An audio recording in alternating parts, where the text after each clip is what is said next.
I'm Ray. The one constant through all the years, Ray, has been baseball.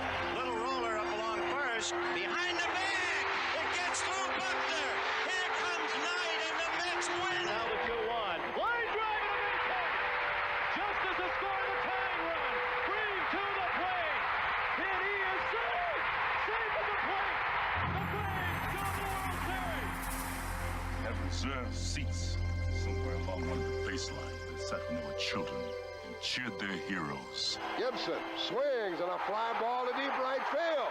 This is going to be a home run. Unbelievable! A 3-run home run for Bucky Dent. The Yankees now lead by a score of 3-2. Ladies and gentlemen, Mazeroski has hit a 1-0 pitch over the left field fence at Ford Field to win the 1960 World Series. They'll arrive at your door as innocent as children, longing for the past. The Pope arrived at Yankee Stadium. As one enthusiastic announcer put it, he is standing on second base. Reggie Jackson. Long drive right field. It is goodbye. Big World Series victory. The Blue Jays are World Series champions as Joe Carter hits a 3-run home run. Back and throw. There's a left back. It's going to be, I believe, the Giants from the pennant. The Giants from the pennant. The Giants from the pennant. The 0-1 pitch. A liner off Nagy's glove into center field. The Florida Marlins have won the World Series. The memories will be so thick that I can brush them with my faces. The 1-0 delivery to Fisk. He swings, long drive, left field. If it stays fair, it's gone. Home run. The Red Sox win. And the series is... Lonich fires. Ball is hit high in the air. This should be the series. Freehand waving everybody away in foul territory. Detroit wins. Here's the pitch to Willie. There's a liner straight to Richardson. The ball game is over and the World Series is over. Willie McCovey hit it like a bullet. A line drive right. Baseball to mark the time. The Oakland A's take. I'll tell you what, we're having an Good evening, ladies and gentlemen, and welcome to Candlestick Park for Game 3 of the 1989 World Series. It's been erased like a blackboard, rebuilt and erased again. Frank Robinson, the right-hand batter. Long drive to left field. Way back. It's hit it back. Home run. Base hit loaded, 1 out. Pena in a jam. The Twins are going to win the World Series. The Twins have won it. Ozzie with 1 out. Smith corks one into right down the line. It may go. Go crazy, folks. Go crazy. It's a home run. And the Willie Mays just brought this crowd to its feet with a catch, which must have been an optical illusion to a lot of people. This field, this game, is a part of our past, Ray. It reminds us of all that once was good, and it could be again.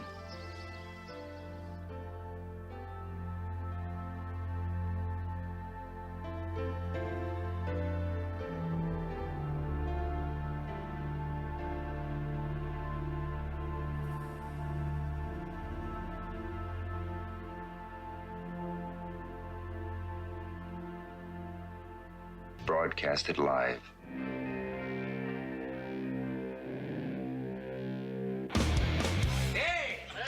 Who wants to have some fun? There are balls coming from all over the place. Left field, center field, right field. See, this is the kind of thing, quite honestly, right now, that makes you want to see the Chicago Cubs team lose. Now, you just saying you want to have fun, or do you really want to have fun? It'll be fun. Will the next person that sees anybody throw anything onto this field, point them out, or get them out of here? You don't live in Cleveland. You live in Cincinnati. You talking to me? You talking to me? That is the farthest thing in the universe from the truth. Hello, everyone, live. It's the Dan Scott Show. And right there is your host, Dan Scott.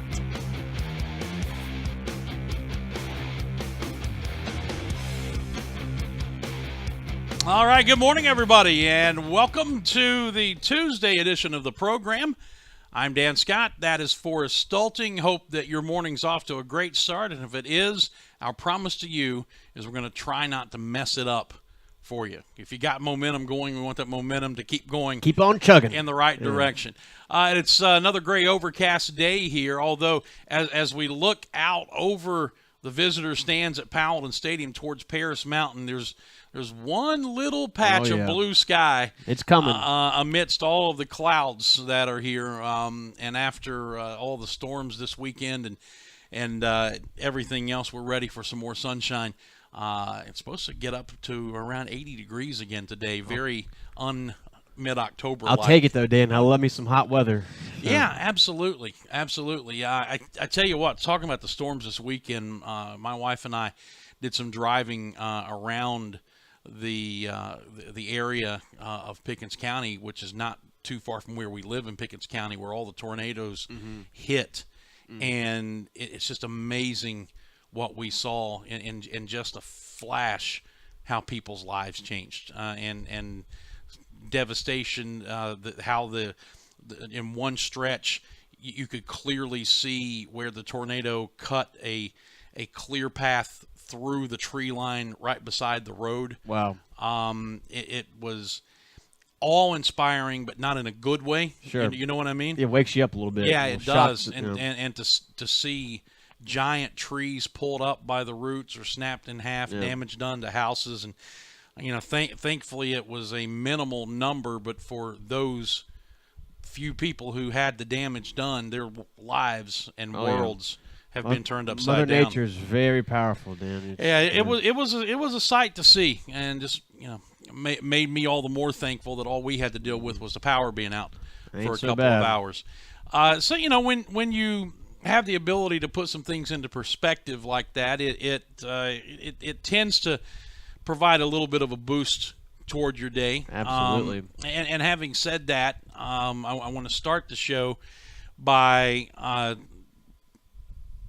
offering up our thoughts and prayers to young Noah Cronick, who is, as we speak, I believe, going through surgery right now. And I'll share this information because Drew Cronick, the offensive coordinator here at Furman, shared it on Twitter. Yep. That he's their special needs son, and the surgery today is to insert a steel rod in his back to straighten and stabilize his spine. So as we speak right now, he's undergoing that surgery. So as I told Coach a little earlier, thoughts and prayers have been said for him and for the doctors who are doing the surgery. And Mom and Dad need a little peace and comfort when something like that's going on too. It's very nerve-wracking. I can only imagine. So just keep the Chronics in your mind as that surgery is ongoing now as we speak. We have a busy show today. Not going to be as busy as tomorrow. Oh boy! Just to give you a heads up, Forrest gets to do zero work for tomorrow's get show. the night off. You can watch things as a fan again. Absolutely. Tonight at Stone Stadium Yep. is the Furman-Wofford soccer game. 7 o'clock. It's the annual Quinn game at 7 p.m. And for those of you who don't know what that is, the Powelltons honor and recognize children with Down syndrome, and one of Doug's former players has a daughter named Quinn who has Down syndrome, and they have made this night all about her. And this is the third or fourth year I believe it's the third game that they've done that. So McNeil Cronin is the player's name, who's now a surgeon up in the Triangle area of North Carolina, I believe. And his young daughter's just as cute as a button. Oh, yeah. And so if all goes according to plan, the game is tonight against Wofford, so there's going to be a terrier kicking going on. And then tomorrow, all of them are going to be in studio here with us right at the top of the show at 10 o'clock. Well, it's going to be a lot of fun, Dan, to see her smiling face and just her beaming with joy. It is. We're going to get a chance to give young Quinn even more more princess-like treatment tomorrow. As she deserves, Dan. So that will be the first probably 20-25 minutes of the show. We'll have our regular interview with Dave Glenn, ACC Sports Journal, ACCSports.com tomorrow. And then at 10:45 to the top of the hour, Brett Harker is going to make an appearance here in studio with us. We're going to talk some Furman baseball as fall ball is in the midst of its season, and they have the alumni game coming up, not this Saturday, but the following Saturday, the 21st at 10:30 in the morning. So busy day tomorrow, but we're going to be throwing a lot at you. Oh, it's going to be a lot of fun, Dan. We're really looking forward to it, especially with Quinn and Brett Harker. Glenn's okay, though. Yeah. So to that end, Forrest has a lot of information today. We're gonna let him talk a lot today, maybe, and then see whether you listen or not. It's up to you. See where it goes. Yeah. Exactly. Thursday, hopefully, Doug will be back with us in more of his regular setting, and then of course Friday we start looking more specifically at Furman and VMI. But we try to start every show for our Furman fans with a look at what's going on around campus. And then after that, just so you know what's coming up today, as our graphic will tell you, the FBS polls were out yesterday. We're going to talk about them a little bit. The FCS polls out, I guess, late yesterday. And Furman finally starting to show up a little bit. Yeah. But there's still a couple of head-scratchers there. Oh, yes. MLB playoffs, some more drama yesterday. Going to get into some NFL news and notes, which we haven't done a whole lot of. And then, of course, a lot of Furman stuff, as is usually the case. So let's start with the calendar here and what's going on. Before we get to the calendar, I just want to mention a few notes. Yesterday, Furman's women's soccer, they won the United States Coaches Team Academic Award. They are one of 4 SoCon teams to win the award. 834 teams overall in the country won this award. They must have a 3.0 plus GPA, and the women's soccer team had a 3.2 GPA. So congrats to them on this great achievement. Volleyball team, Meg DeMar won her 2nd Defensive Player of the Week award in the SoCon this year. She had 61 digs this past weekend and 12 assists. Women's golf, they competed at the Betsy Rawls Invitational in Austin, Texas. Furman is currently tied for 8th overall at plus 16, and Haley Harford is tied for 6th as an individual at -1. So good showing so far for the Paladins at that event, as the women's golf team is one of the best in the country, so we expect nothing less of them. The women's golf event will go through today. And the only other thing on the calendar today is the men's soccer game at Stone Soccer Stadium at 7 o'clock this evening, and then nothing else until Friday. So this is your chance to really get to see the Paladins tonight, and then until Friday. So you get a couple off days to rest up and for another big weekend coming ahead for the Paladins. Yeah, and of course, from a football standpoint, this will be the first and only time this year that we have back-to-back home games. This Friday this Saturday rather with VMI, and the following Saturday, which is homecoming, with Mercer coming in. So we really hope that you will take advantage, come out and check out the game. And I want to put out a special invitation for Clemson fans, because Clemson plays Friday night at Syracuse. So I want to invite you personally, since your team is not playing on Saturday, to come over and sample a little Furman football. The tickets are affordable, the parking is free, and you will enjoy the product that you're seeing. Clay Hendricks has turned this program around, and if you like offensive football, you're going to see guys running in every which way, every single direction, and if all goes the way it has been going, a whole bunch of points scored. It's a fun product to watch. So a special invitation to you Clemson folks. And yes, I'm talking to you. Whoever you are, I'm talking to you. Your team plays Friday. Come on over here and see us on Saturday. It's a 1 o'clock start. You'll be home in time to watch whatever big games are on Saturday night. We'd love to have you in attendance, and let us introduce you a little bit to this new look Furman football program. And cheer on the Paladins here, Paladin Stadium. Absolutely. All right, you want to get to trivia? Let's do it. Okay. All right, so we were talking yesterday about what we're going to need to do in order to win the SoCon, and that's more than likely run the table from here. So that got me thinking, when was the last time Furman only lost one Southern Conference game? The last time Furman only lost one Southern Conference game.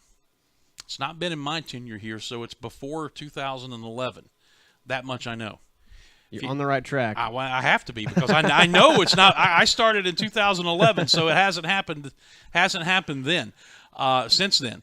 So if you have a guess on that, we would love to hear it. If you're watching on Facebook or Twitter, you can leave the or Periscope, which is Twitter's platform. You can leave your guess in the comments section there, and we will give you the answer at the end of the show. If you get it right, we'll give you your choice of an attaboy or a pat on the back, or attagirl, as the case may be. So we'd love to have you participate, and we will see what we will see.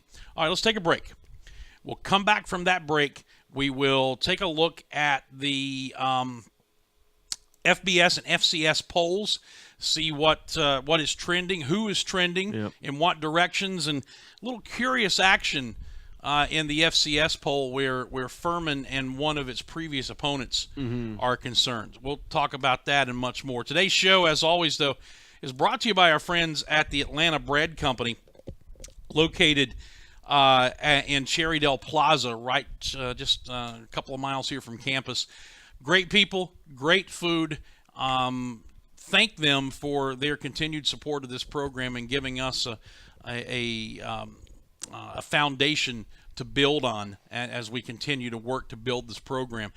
And also, don't forget, with Thanksgiving coming, the new turkey cranberry sandwich. Sounds delicious, Dan. With the cranberries baked right into the bread. It is a whole different kind of Thanksgiving experience, and it's just here for the Thanksgiving season. It's available now, and will be going away again shortly after Thanksgiving is done. That's the Atlanta Bread Company. As we go to break, here's a little more about them, and we'll return to get into the meat of today's show in just a moment. The Atlanta Bread Company wants to make your dining experience as convenient as possible, especially if you're ordering takeout. Go online to atlantabreadcompany.com, place your order there, and pay for it too. Then, when you get to the restaurant at Cherrydale Point, you breeze right by the cash registers and go straight to the pickup counter where your food will be waiting. And speaking of food, try the new Shrimp Po' Boy, a delicious and surprisingly healthy addition to the already great menu. That's the Atlanta Bread Company, Cherrydale Point in Greenville. Looking for a good lunch spot in the Travelers Rest area? The Cafe at Williams Hardware is your place. Williams Hardware has food for the whole family, from the famous Reuben to the barbecue chicken quesadilla and their daily lunch specials, which includes the award-winning BLT on pimento cheese with pepper jelly, served Tuesday to Thursday. Williams Hardware also serves breakfast on Saturdays from 8 to 11, perfect before Furman home game. And don't forget their gift shop, which offers items for anyone on your list. Go see your friends at the Cafe at Williams Hardware, 13 South Main Street in downtown TR. Full menu and operating hours at the Cafe at WilliamsHardware.com.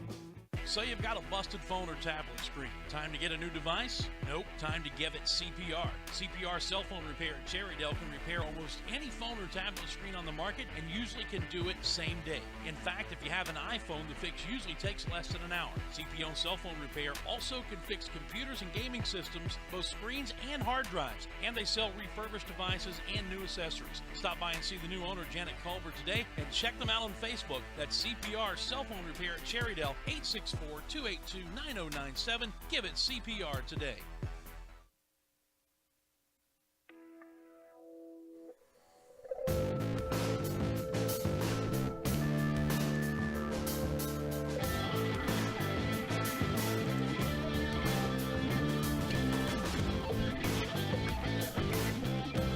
All right, welcome back to the show as we continue live here on Facebook Live, on Twitter, via Periscope, on YouTube, streaming live to all those places video-wise. We're on the Campus FM 95.9. And if you're on the go and want to take the audio of the show with you live as it happens, just go to the TuneIn Radio app on your phone or tablet. Search for WPLS-LP, that's the campus radio station, and make that one of your favorites. And everything we do here is streamed live. By the way, as soon as the show is over, the first rebroadcast of Saturday's 41-17 win over Chattanooga will immediately follow the show and go into rotation with all the other stuff that we have on the station right now. All right, man, what do we got? All right, some college football rankings in the FBS. No surprise here. The top two teams hold, Alabama and Clemson, 1 and 2. But after that, you got a pretty big shakeup after the loss Oklahoma suffered and Michigan suffered this past week in the top 10 is going to look a little bit different. Penn State comes at number 3, then Georgia, Washington, TCU, Wisconsin, Washington State, Ohio State, and Auburn round out the top 10 in the AP top 25 poll. Outside of that, there has not been much movement. There's a few teams that fell out of the rankings. Louisville, Utah, Florida, and West Virginia all fell out of the rankings after their losses this past weekend. A few teams bumped into the top 25 here. You have Navy at 25, Texas Tech at 24. Stanford's back in the top 25 at 23 after their big win at Utah. Then Michigan State, Sparty at 21 for the first time this year after beating Michigan. So, Dan, you surprised by any of these rankings right now, or any qualms about it? Well, what I find very interesting is for all of the noise that Chris Peterson is making about how it's unfair that they have to play such late games that nobody in the East Coast, quote unquote, watches, and he's afraid it's going to hurt them in the polls. They're number 5 in the AP and number 4 in the coaches poll, and they were a playoff team last year. Now, having said that, I understand where he's coming from because you want your team, especially if they're as good as the Huskies are, to be exposed to as many people as possible, and I'm sure they would love to play what would be a 4 o'clock game their time, a 7 o'clock game Eastern time, prime time, essentially, in national television, in prime time, and they are not getting that because of the the Pac-12, obviously, the Pac-12 network wanting to take most advantage of its viewing audience. Yep. So I understand what he's saying, but it really didn't hurt him last year, and it's really not hurting him so far this year. We don't have the first committee poll. Not yet. Yet, which is coming soon. But I believe into next week. If you say so. I think. I could be wrong. It's like I told you. It's like I told you earlier. You're asking me something about the conversation we had driving to Chattanooga. I'm at the age now where when information goes in this ear, something has to come out this ear to make room for it. So that Chattanooga conversation was way gone, man. So whenever that comes out is fine. It'll be interesting to see where the committee puts Washington. But that's the kind of the first thing that jumped out at me. To see Miami jump into the top 10, I think, is a little premature. They're top 10 in the coaches poll. They're number 11 in the AP poll. I don't think they're a top 10 team right now. I mean, let's make no mistake about it. Florida State is struggling. Big time. Florida State is struggling. And I know that's a big win for them, and it's a big rivalry and all of that stuff.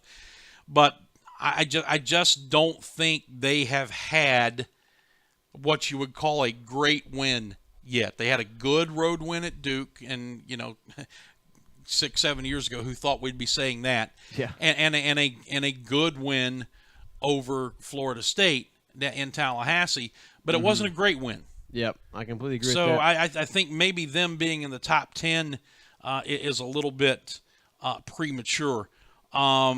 I do believe that their running back Walter is out for the year with the injury. Mark Walton, excuse me, not Walter, Walton.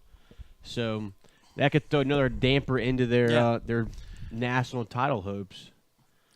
But here's another question, Dan: is that right now there are 8 unbeatens in that top 10, and how many how many unbeatens will there be by year's end when we head into the college football playoff? Well, I can tell you this. If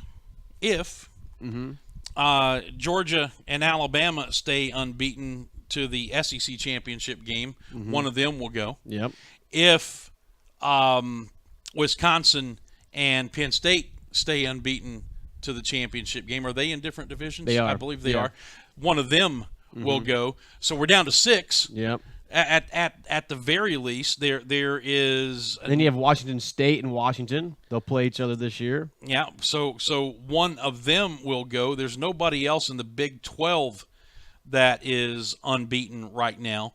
So I mean, a lot of this is going to take care of itself if not before the conference championship games, when we get to the conference championship games. In the ACC, there's nobody else undefeated right now other than Clemson. Now they've got the big game looming with North Carolina State on November the 4th because State has already beaten Louisville and Florida State. Clemson still has to play Florida State and North Carolina State.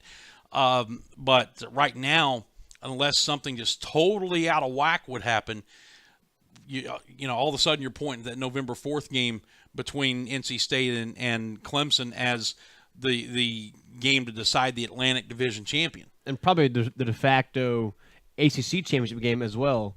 Because I don't think anybody from the other division will be able to knock off one of those two teams. Well, listen, I still think that North Carolina State's fully capable of laying another egg. That's fair. That's fair. I really do. They did it in the opening game of the season against South Carolina, and they haven't yet since. Sure. I thought maybe against Louisville would be, and obviously it wasn't. But, you know, again, most of this is going to take care of itself by the time we get to the end of championship Saturday. You know, what happens between now and then is going to be. I bet there'll be 3 unbeatens and one loss team in the top 4. For the college football playoff. Who do you think they'll be? I think Georgia will sneak in as a 4 seed, the one unbeaten, or the one team that has one loss, and then I think TCU, Clemson, and Alabama will be the 3 unbeatens. So you're gonna take 2 Southeastern Conference teams into the Final Four. Yep. Okay. A Big 12 and a Pac-12. No, so you have Alabama. Oh no. Okay, yeah. I'm thinking Washington. You said TCU. Okay, I got you. Well, we'll find out. We are a good 6-8 weeks away. Oh yeah. There's still a lot very of football premature. Predictions here. Just wanted to throw them out though. So moving to the FCS. You have some movement up in the top ranks, but just like the FBS, the top 2 teams remain the same. James Madison at number 1 and North Dakota State at number 2. Then you have Jacksonville State, South Dakota, Wofford's at number 5, Central Arkansas, South Dakota State, Youngstown State. They fell 5 spots after their loss this weekend. And let's see, Illinois State also lost this weekend, I believe. They dropped a few spots. In the coaches poll, they dropped from 7 to 15. You've got the FCS stats poll there. I've got the coaches poll. Or you've got the coaches poll as well. I have the coaches poll. Okay. Yep. And so, that's the top 10. Sam Houston State's at number 9, tied with Eastern Washington, and then North Carolina A&T at number 11. Some other SoCon schools in the top 25. Sanford at number 18. The Citadel at number 22, and Western Carolina, they'll sneak in there at number 25 after their strong showing this year. In the coaches poll, no other SoCon schools are receiving votes. But however, in the stats FCS, which I have, which I have, the stats: James Madison, North Dakota State, 1 and 2. Jacksonville State up a spot from 4 to 3. South Dakota jumps from 7 to 4. Wofford is 5th. Central Arkansas still 6th. South Dakota State now 7. They're up a spot. Youngstown State drops from 3 to 8. Sam Houston State still 9. Eastern Washington still 10. Other Southern Conference schools, you have Samford at 19. Western Carolina 21. Citadel at 23. Here's the interesting thing. Furman finally showing in the others receiving votes category with a grand total of 3. To just give you an idea, Dartmouth is right outside the top 25 with 211 points. Or 211 votes. North Carolina Central is number 25. They have 226. So Dartmouth is kind of the first of the outside looking in, and the others receiving votes. Furman has 3, but Colgate, the team that Furman obliterated at Colgate, 45-7, and is 2-4 on the season. They're getting 9 votes. Yeah, that just makes zero sense to me, Dan. I'm not sure how this point system works, but in my opinion, it's not working out right now. Well, all Furman can do is keep winning, and you do that, it'll take care of itself. No, I agree with that.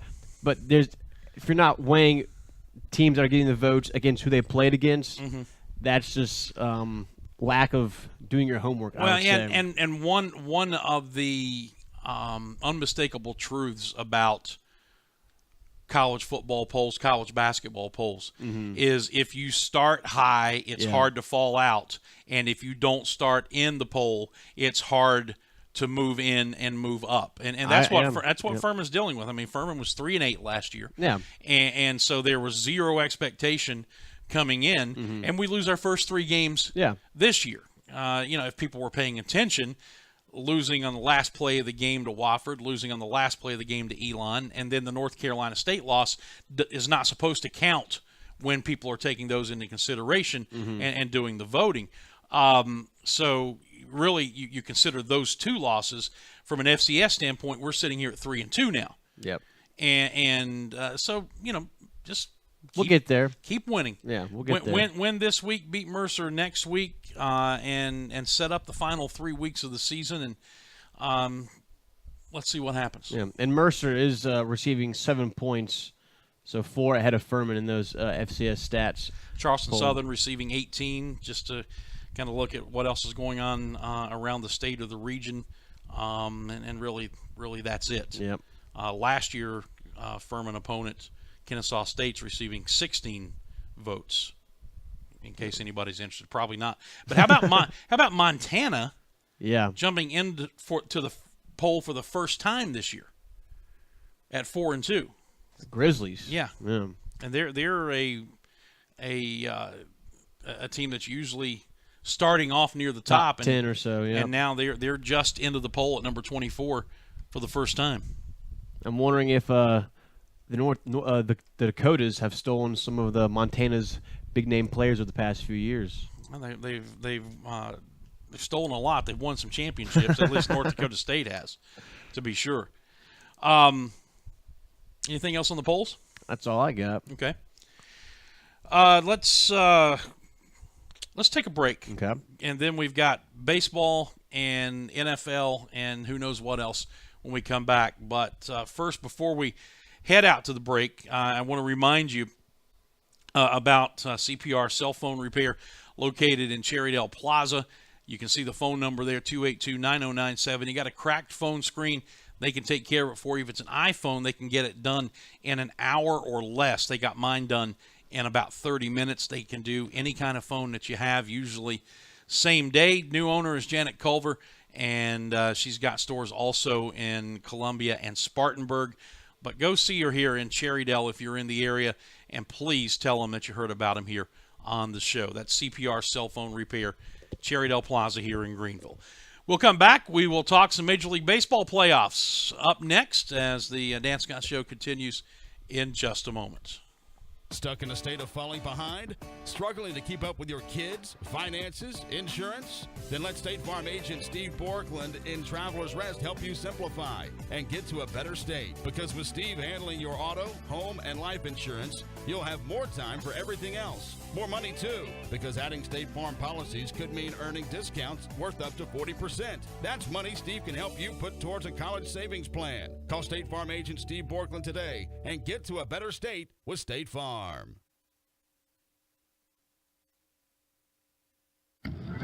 Hey, Hey, Furman fans, it's baseball season. Here at Ingalls, we know that as you root for the home team, sometimes you want more than just peanuts and Cracker Jack. And while we do deliver on your favorite ballpark classics, we're proud to offer a packed lineup of everything you need to make your next meal a home run. Ingalls, a proud sponsor of Furman Baseball and the official grocery store of Furman Athletics. Go Dins! The Atlanta Bread Company at Cherrydale Point offers a dining experience that will have you coming back for more time and time again. Everything is freshly made on site, including the different varieties of bread and all the baked goodies. And the menu, Atlanta Bread Company offers a wide variety from hot soups and chili to hot and cold sandwiches and paninis. Even breakfast selections topped off with your choice of piping hot coffees. Come see for yourself. You'll love it. The Atlanta Bread Company at Cherrydale Point, proud sponsors of the Furman Paladins and the Dan Scott Show. Let me tell you something, Cowboy. This rookie can really bring the heat. He's smoky and spicy with a Chipotle style all his own. It's a new Montgomery Inn Chipotle barbecue sauce. Make it a part of your home team. Available now at your neighborhood grocer or online at CincyFavorites.com.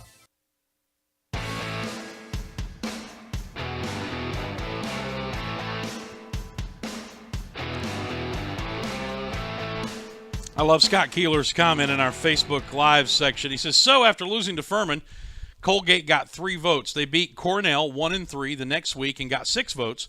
They lost to formerly 0-5 Lehigh Saturday and got 9 votes this week. So their voting total increased after they lost to an 0-5 team. I just don't understand that at all, Dan. So maybe you need to rethink this whole point system they got going here at the FCS level. Who knows? Like I say, just win games and things will take care of itself. As Brett Harker said at the Southern Conference baseball tournament, all he wants is a chip and a seat at the table. That's good enough for me, Dan. You give him a chip and a seat at the table, he'll take his chances. Oh yes. So we'll see what happens. That is. All right, let's talk some MLB playoffs here. All right. We've got quite another day under our belts. Oh yeah, big day yesterday. You had 4 games going on yesterday, and 2 teams were able to advance. The first being the Houston Astros with a 5-4 victory over the Boston Red Sox. That was Game 4, so the Astros won 3-1. Both teams got runs in the first inning. Astros added 1 in the second. They left the bases loaded, so they could have blown it open once again, but did not. The Sox had chances to score in the second and the third as well, but they didn't. Then in the 5th, A.J. Hinch brought in Justin Verlander to face Andrew Benintendi in a high-leverage situation. And you would think that this would be a good spot for Verlander, but Andrew Benintendi took him deep with a 2-run home run, and that put the Red Sox ahead. But that wasn't the only go-ahead or the only big home run in the game. In the top of the 8th, Alex Bregman hit a home run, a solo shot off Chris Sale, and that was his second in the series against Sale. In that same inning, Gaddis hit a single. Then John Farrell brought in Craig Kimbrell to face Springer. He walked him. The next batter, Josh Reddick, had a go-ahead single to left field to score Cameron Maben, who actually pinch ran for Gaddis that inning. Then the Astros added 1 more in the top of the 9th on a double by Carlos Beltran, and then they won from there. So yeah, I watched a good portion of that game yesterday afternoon, and it was good theater. It was. It really was. There were some fantastic at bats, even at bats that turned into outs. Mm-hmm. Just making guys throw more pitches and hitters battling. And one of the things, and this is a turn that the game of baseball has taken. The Fox announcers were talking about it yesterday, and it really began back in the late 80s with the way Tony La Russa used Dennis Eckersley as his closer. You'd only bring him in at the start of an inning. Mm-hmm. And now that's the mindset for closers. And they were kind of making an excuse for Craig Kimbrell yesterday. He likes to start a clean inning, and all closers like to start a clean inning. You know what? This is the playoffs. Anybody likes to start a clean inning, It's easier.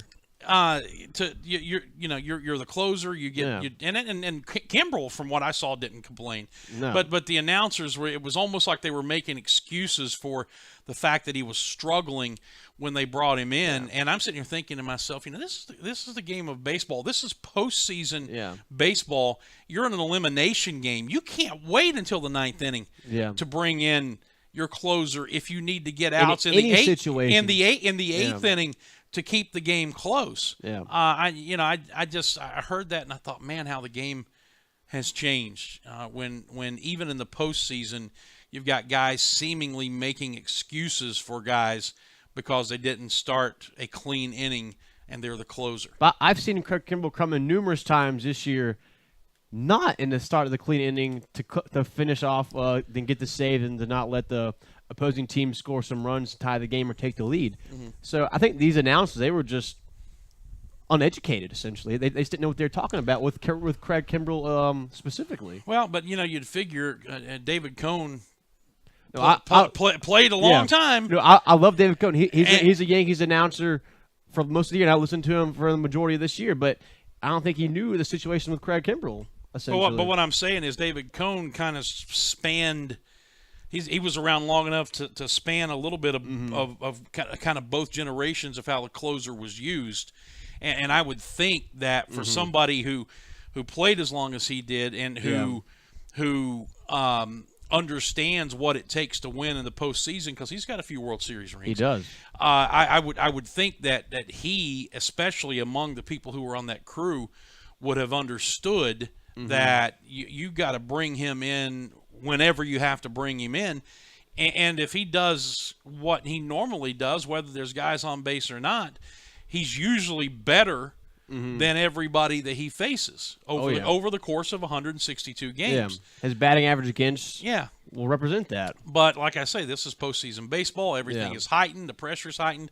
I just found it a little funny that it was almost like they were making excuses for the fact that he was struggling. And then I thought to myself, okay, well, he had a clean inning to start the 9th. Still didn't. And gave up a run, which ended up being the difference maker, because the Red Sox did score a run in the bottom of the 9th inning the park home run to make it 5-4. So anyway, the Astros move on, and now they await the Yankees or the Indians. The Indians after the Yankees won again yesterday. They did. So the Yankees powered past the Indians 7-3.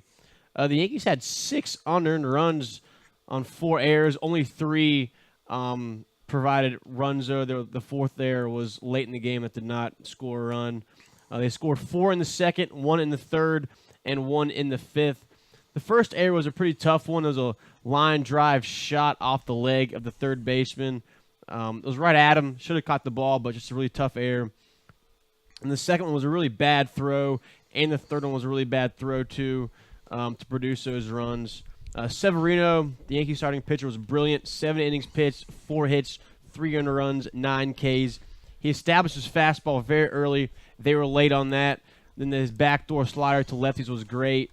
And his changeup actually was very phenomenal, too, especially to lefties as well. Well, this guy looking for some redemption, too, after starting game 1 and only getting 1 out. Yes. And getting chased. So this is going to set up some great theater. And anytime you got elimination baseball in the postseason, number one, expect the game to go on for a long time. Yes. But I just love this. I love the theater that postseason baseball brings. And here you've got the Indians who won 2 at home. The Yankees looked like they were dead. They come back. They stay alive by winning 2 at Yankee Stadium. So now we go back to Cleveland again. Yeah. And can the Yankees keep the momentum? Can Cleveland reestablish it on the home field? It's going to be interesting. And it's even better theater because you have Corey Kluber pitching for the Indians and CC Sabathia pitching for the Yankees. And CC Sabathia was a first-round draft pick by the Indians, I believe, in 97 or 98. So that's going to be it's a tremendous game to watch and to see who can prevail in that game. Just the Yankees, they made the Indians pitchers work early. Through the first 5 innings, Severino had 82 pitches, and the 6 Indians pitchers had 133 pitches through 5. The Yankees were able to hit Bauer's curveball well. They attacked it, and they weren't going to let that beat them, I thought. But the one thing I will say is that Yankees had 11 players left on base, and so you cannot let that happen in Game 5 on Wednesday if you want to move on. So, speaking of moving on. Moving on, yeah, there you go. Get off the Yankees. I understand. Quit waving the flag. The Dodgers, they swept the D-backs last night after their 3-1 victory. Cody Bellinger, the phenomenal rookie, had 2 RBIs. He had a ground-out RBI and a solo shot, which was a mammoth opposite field blast off a hanging changeup from Zach Greinke. The catcher Barnes added 1 home run in the 6th. Darvish went 5 innings, 2 hits, 1 home run, 1 earned run, and 7 Ks. And then Jansen closed it out with 2 Ks. Personally, I'm kind of surprised that the Dodgers won this series that easily. I thought the Diamondbacks were going to put up a little bit more of a fight, but the Dodgers prevailed. They really showed their big strength and why they were the best team in the National League all year. Yeah, and again, beating Zach Greinke, who had to pitch the wild card game and did not pitch overly well in that game, if I remember correctly. No, he only got into the 3rd inning. Yeah, and then beat him yesterday. So, hey, look, they earned it. They were the best team. Yeah.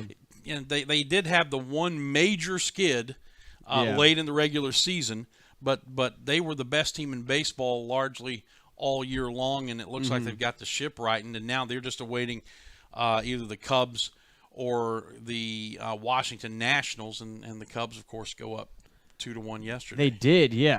I saw a stat today. Yes. Max Scherzer.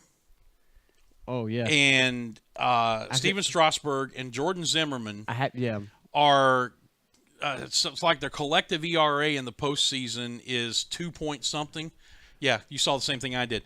2.79 in 7 starts. And the Nats have lost all 7 of those starts. How bad is that, Dan? That makes no sense because the Nationals, they have a pretty powerful lineup.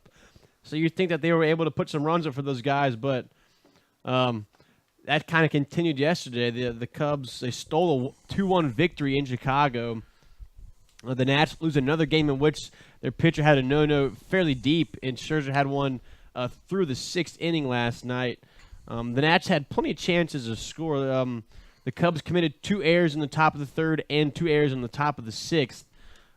Zimmerman had double and brought in Murphy in the 6th to score, so they were able to get 1 of those runs, but it's not enough. Their bats were quieted all day by Jose Quintana and the Cubs pitching staff, and the difference was in that 6th inning or the 7th inning, Zobrist doubled and ended the no-hitter bid by Max Scherzer, and then Albert Almora Jr. he singled to tie the game, and then in the 8th inning, Anthony Rizzo hit a blooper in the 8th to win for the winning run, and that's a story of the Nats all year. That blooper, there's 3 guys around the ball, and no one took charge to get that, and that was just that's just poetic justice for the Nationals because they're always there, but they never go out and take charge of the situation to win the game. The Nationals are in danger of keeping their streak alive of never advancing past the first round of the NL playoffs. It's going to be they're going to have to win a road game to get it back to an elimination game in Washington, and right now you just have to wonder, mentally, can they do it? It's going to be tough, Dan. Because all of a sudden again, and we talked about this, and I hate that I'm saying this. I promise you, I really hate that I'm saying this, but we talked about it the other day. The Cubs, they were like a 8-cylinder engine with only 6 cylinders working for a lot of the season, spitting and sputtering, and they play good, and then they play bad, and then they play worse, and then they play okay. But they finally won the division and got into the playoffs. And once they did that, as the defending champs, as strange as it sounds, I think a little bit of the pressure came off of them. I agree. That they're back where everybody expected them to be. And now maybe we're starting to see a little bit of that stupid Cub luck come into play again because, as you said, a a bloop that falls in among Yeah. 3 players that should have been caught, drives in the winning run in Wrigley Field, and those idiots go nuts. And just committing 4 errors yesterday, the Cubs, I just can't fathom how the Nationals not able to take advantage of those errors and really put the jugular to them and put them out of the game. Yeah. It's just unbelievable. Well, you go back to the Yankees and Indians, as Scott Keeler forlornly pointed out. The Indians' third baseman is in strictly for defensive purposes and naturally makes 2 errors. Yeah. So, welcome to postseason baseball. You never know what's going to happen. That is so true. Never know. You never know, hey. All right. So that's all the baseball talk. Well, what's the schedule? Excuse me. Yeah. So today is Game 4 for the Nationals and Cubs. That game would be at 5:30 Eastern time. And they moved the time up because of weather issues, right? I'm not sure about that. That's very possible. Yeah, they did. Okay. I saw late last night when nature called, and I had to get up at like 3 in the morning. There was a notification on my phone. I like that. But Tanner Rourke will go for the Nationals, and Jake Arrieta will pitch for the Cubbies. So, personally, I like the Cubbies in this game with Arrieta on the mound.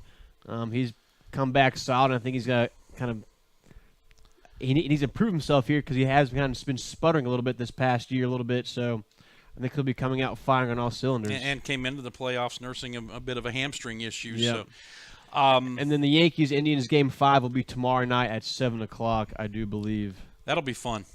8 o'clock, excuse me, actually. Yeah. 8 o'clock. That'll be fun. It really will. Yeah, I'm really looking forward to that one. Okay. Yeah. Set your DVRs, folks. All right, shall we go to the National Football League? Let's do it. All right. If I can get to the right page in my notebook. Here it is. All right, the NFL. So a couple of injuries this past weekend. J.J. Watt of the Texans, he'll be out for the season after suffering a tibial plateau fracture. He missed 13 games last year, so this is nothing new for the Texans, and J.J. Watt really hate it for him because he's a really great person outside of the game.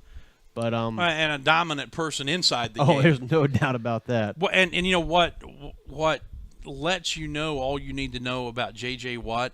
I mean, he wasn't trying to get injured. Mm-hmm. He didn't. He certainly didn't go out looking to get injured. It just happened. Matter of fact, I think it was a non-contact injury. I'm not sure. I didn't see the play. And JJ, what does J.J. Watt do? He apologizes to the Houston fans in the city of Houston for getting injured. And it wasn't some trite, this is a guy who, as we have found out more and more over the years, especially here just in the last month or so with what he's done to raise money for hurricane-ravaged areas down there. He loves the city. He's a Texas guy. He loves Houston. He loves the franchise. And you could just tell that he was heartbroken. Oh, he really was. It's just he wants to be there for his team. He knows his team's got a pretty good chance going to the playoffs this year, especially with a young quarterback in Deshaun Watson. So he wants to be there and fight alongside his boys. But just really unfortunate thing that happened to him 2 years in a row to miss the majority of the season due to a really freak injury.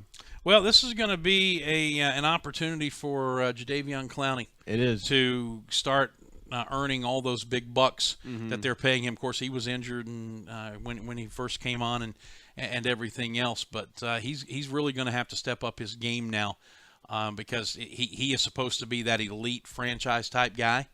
So it's time for him to step up his game because offensively, although they still have some offensive line issues.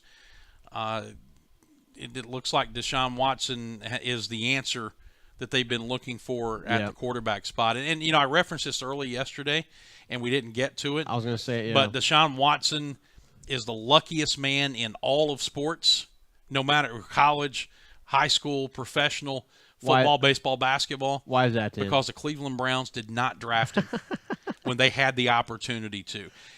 You got to love Cleveland. They everything they do is so Cleveland. I mean, they have had all of these quarterback issues for years. For years. 15, 20, maybe even 25 years. It's been ridiculous, and they have a chance to draft Deshaun Watson, and they pass on him, go after Myles Garrett, who, could be a great defensive end, great pass rusher. I mean, he comes with a wonderful pedigree. It's not a slap in the face of Myles Garrett. Not at all. But you need a quarterback, and you pass on Deshaun Watson and draft Deshaun Kaiser in the second round. Now, and they just benched him this week. Now, he may end up being fine, but you just look at what Deshaun is doing down in Houston, and you wonder, okay, if Cleveland had taken him, would Deshaun would he have raised Cleveland, or would Cleveland had Cleveland Deshaun Watson? I think it's the latter there, Dan. Yeah. So either way, that's why I say he's the luckiest man in all of sports that he did not get drafted by the Browns. Next injury is Odell Beckham Jr. He's out for the season. He'll have surgery on his broken left ankle. Another tough loss for the Giants, but I'm sad for OBJ, but I'm not sad for the Giants because for some reason I'm not a big NFC East fan. There's a whole lot of teams in there that I just do not find particularly pleasing. Yeah, well, and the bottom line here is that the Watt injury is going to be much more significant to the Texans than the Beckham injury is to the Giants. He's a great wide receiver, but they're 0-5, and they were headed towards a lousy year anyway. All this is going to do is help them stay lousy and get them a higher draft choice. If you're a Giants fan and you're looking for the silver lining, and I saw something yesterday that they've been hanging on with an older team, older cast of characters, and there's some talk now that this coming off season it may be time for a full reboot. It's about time, I'd say. And some are even suggesting that in that reboot maybe Eli Manning should be included. Now, I don't know if I go that far, but they definitely have some issues they've got to address, and the only way you're going to do it is drafting or free agency, and they have the money in New York. The occasional trade, but you don't see trades that often in the NFL. Really is awkward. But another thing to point out: yesterday the Dolphins' offensive line coach resigns after a video of him surfaced of him supposedly snorting a white substance, which we all know. Well, no. It's not supposedly snorting. It was he definitely snorted.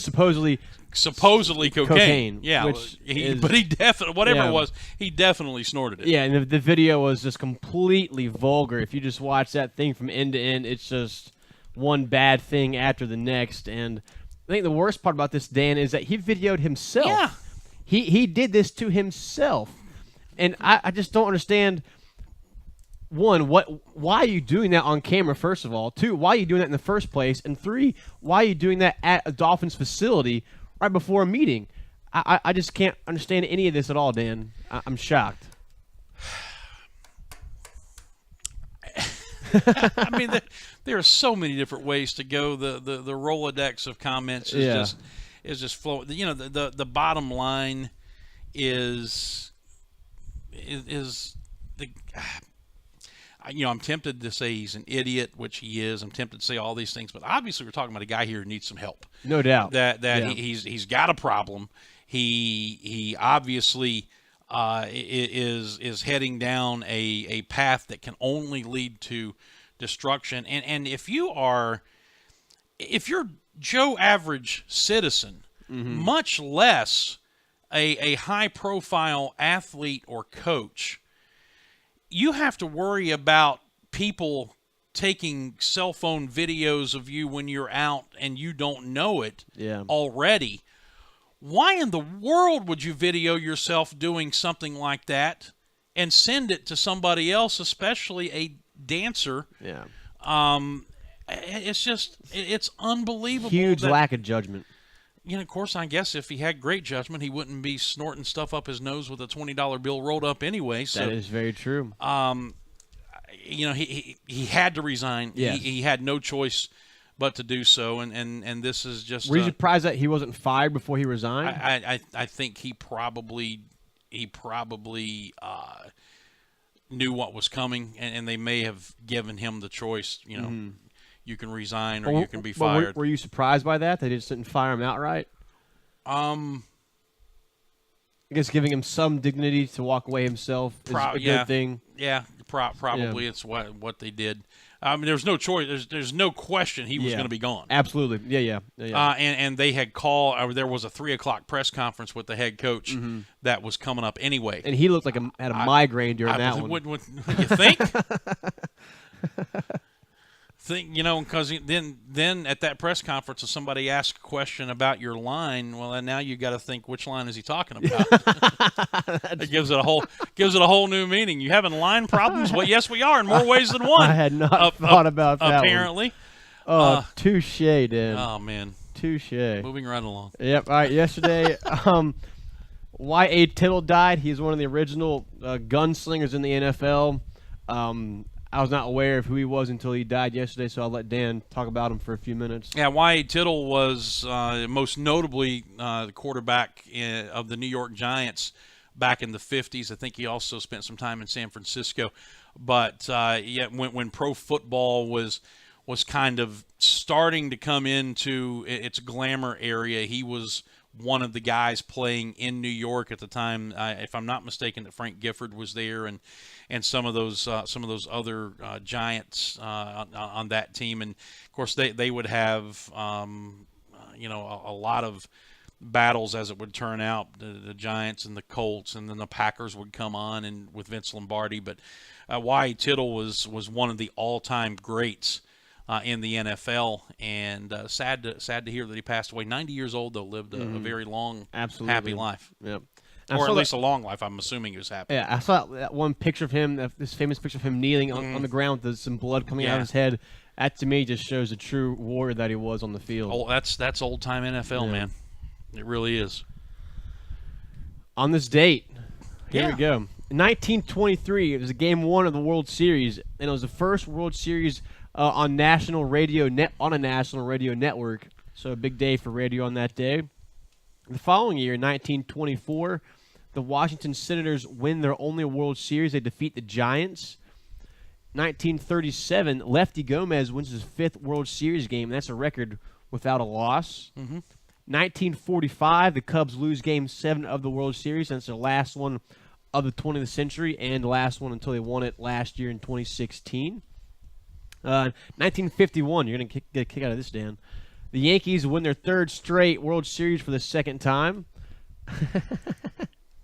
Beat the Brooklyn Dodgers. That is true. In 1956, the Yankees beat the Brooklyn Dodgers once again, and that's the last time that they'll meet as New York teams in the World Series.